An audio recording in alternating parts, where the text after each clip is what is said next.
Hey everybody, welcome back to the Printing Workshop. I'm Matthew, and in today's episode, we're going to talk about changing out your waste toner container on a Xerox VersaLink C500 or C505 printer.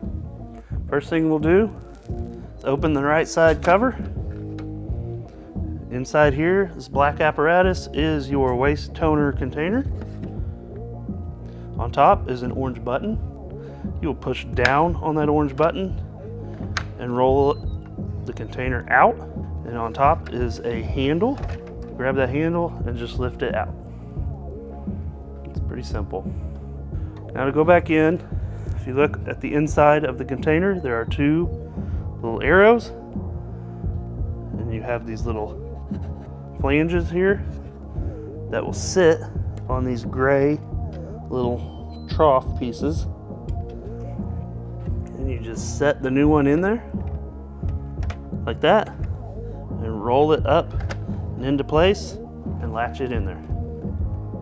You'll close your right side cover and that's it. If you'd like to see more quick how-to videos on this same model, click right here.